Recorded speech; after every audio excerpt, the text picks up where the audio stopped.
ឆ្លងកាត់រឿងរ៉ាវជីវិតរាប់មិនអស់ស្ទើរតែខ្សោះហើយចង់បបង មនុស្សល្អចិត្តស្មោះសរត្រង់ខ្លាចជាមនុស្សល្ងងគេងាយស្រួលបោកមើលមិនឃើញដំឡៃការលះបង់បែងប់លងទៅជឿមនុស្សមានចិត្តស្មោកគ្រប់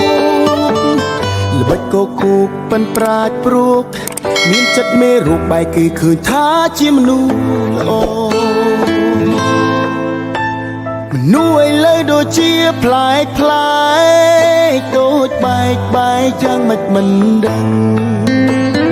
ខួរក្បាលដូចជាលែងចេះថ្លែងក្លឹងអ្នកខំប្រឹងភាច្រើនត្រូវគេមើលរំលងអ្នកពូកែលើកជើងអែបអូ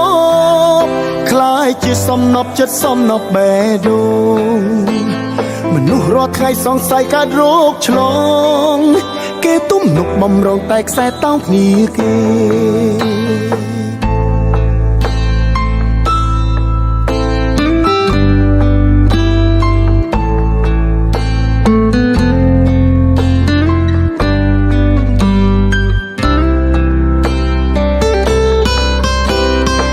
តើអ្នកមានបានធ្លាប់គិតដូចខ្ញុំទេ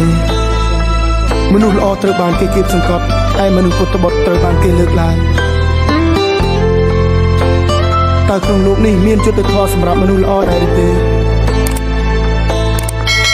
ឆ្លងកាត់រឿងរ៉ាវជីវិតរាប់មិនអស់ស្ទើរតែខ្សោះហើយចង់បបងមនុស្សល្អចិត្តស្មោះសរត្រង់ខ្លាចជាមនុស្សល្ងងគេងាយស្រួលបោកមើលមិនឃើញដំឡៃការលះបង់បែងប់លងទៅជឿមនុស្សមានចិត្តស្មោកគ្រប់ល្បិចកគូកប៉ិនប្រាជ្ញព្រួកមានចិត្តមេរូបបែកគេឃើញថាជាមនុស្សល្អនោះឥឡូវដូចជាប្លែកដូចបែកយ៉ាងមិនដឹងបាទដូចជាលែងចេះថ្លែងក្លឹងអ្នកខំប្រឹងភាច្រើនត្រូវគេមើលរំលងអ្នកពូកែលើកជើងអែបអូបខ្លាយជាសំណប់ចិត្តសំណប់បេះដូង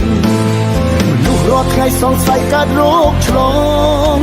គេទំនុកបំរុងតែខ្សែតោងគ្នាទេមនុស្សឥឡូវដូចជាប្លែកដូចបែកយ៉ាងមិនដឹងខួរក្បាលដូចជាលែងចេះថ្លែងក្លឹង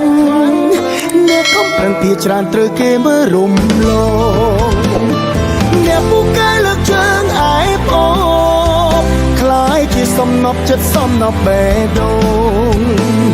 មនុស្សរាល់ថ្ងៃសង្ស័យកើតរោគឆ្លងគេទំនុកបំរុងតែខ្សែតោងគ្នាគេ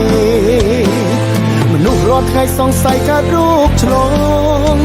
គេទំនុកបំរុងតែខ្សែតោងគ្នាគេ